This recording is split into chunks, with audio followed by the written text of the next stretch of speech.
today. Welcome to our program. Please go ahead with your call. Hey Chris, is everything in this world vanity? Is there anything that's not vanity? Well,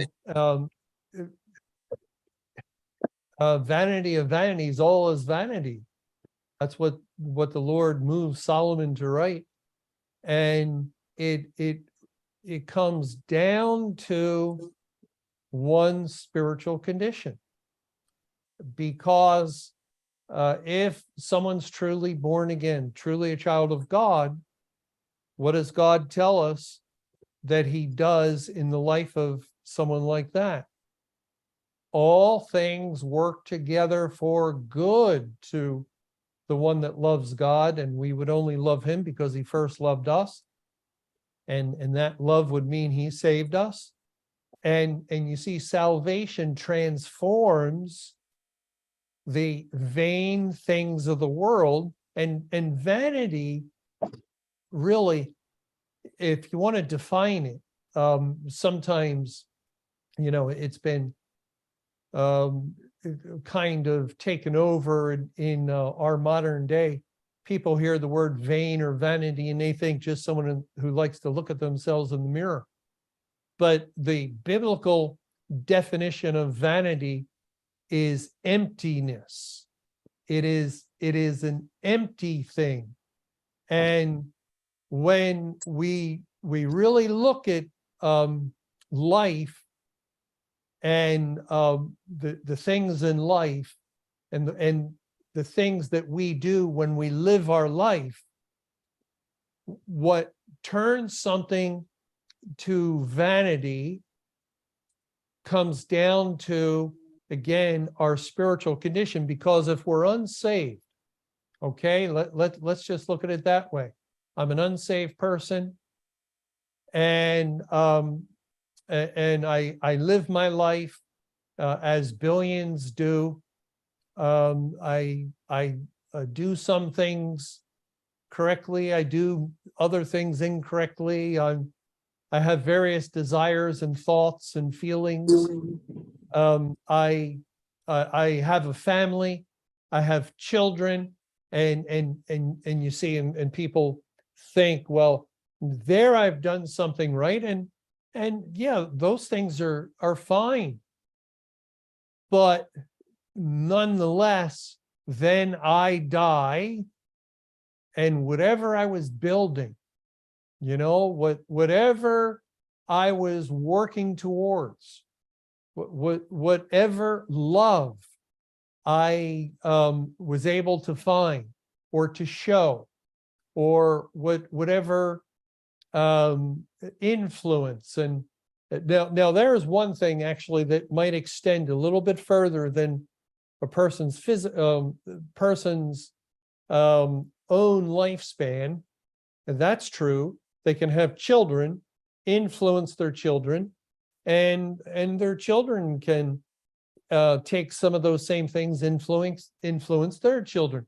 And so someone might say, see, my life was in vain because my children carried on this particular trait or good thing, and their children. And maybe then you have people who are artists, and they build something, or architect, they build something. An artist paints a picture. We have portraits of certain artists who painted pictures hundreds of years ago, and they're extremely valuable now. Are you saying there's actually no value to those portraits? They might sell for $50 million at auction, and you have to look at the end. You have to look at the end, because in the lives of a lot of people, their influence ends with their last breath. But it's true, and this is why I think numbers of people strive to be famous, strive to be super successful. They want to reach the top. They want to be the best actor. they or a great singer or baseball player or athlete of some kind. They want to be remembered. They don't want vanity to basically you know uh, be their life. They want to try and have meaning and purpose and have accomplished something while they lived, and so they'll put in a lot of effort, and we hear this in politics a lot, where people talk about their legacy, or in certain things they're concerned about their legacy after they retire, after they're gone. And that ultimately deep down is an attempt at obtaining some kind of purpose and meaning in a vain and empty world. And the problem is, down the line, thousands of years of past history, a lot of these people who did strive to be remembered through art and other ways, it's gone. It's gone. The centuries just obliterated it. Wars obliterated it.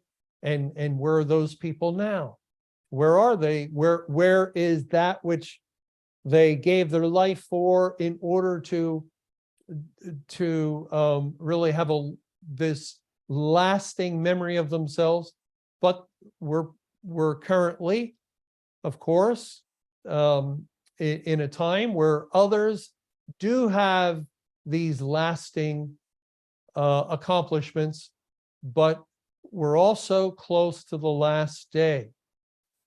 And on the last day, everything burns. Everything burns. The whole creation, all the work, all the accomplishment, all the great skyscrapers and all the luxury liners and all the supersonic jets, all the accomplishments, all the technology, and all the art, and all the film, where someone achieved greatness as an actor, and all the sports, and all the championships and MVPs and all the stats. It's all gone. It's all gone. And the people burn up, and they are all gone. That final end of man is what makes ultimately life in this world, apart from Christ, apart from living for God as he saved you, it makes everything else a vain existence. Well, what about the child of God? Well, God tells us in 1 Corinthians 15, at the last verse of 1 Corinthians 15, and this is the chapter, significantly, where the Lord speaks of the resurrection. And that's significant because it's the fact of the resurrection that means our lives are not going to end the way of so many billions of the unsaved of the world, but we will rise from the dead. Death is what brings this vanity, this emptiness to existence. But the elect children of God rise from the dead. We live on after physical death, if we would die, or we live on after this world is gone, after this entire creation is burnt out of existence.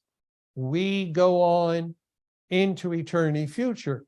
And it says in 1 Corinthians 15, in verse 58, Therefore, my beloved brethren, be steadfast, unmovable, always abounding in the work of the Lord, for as much as ye know that your labor is not in vain in the Lord.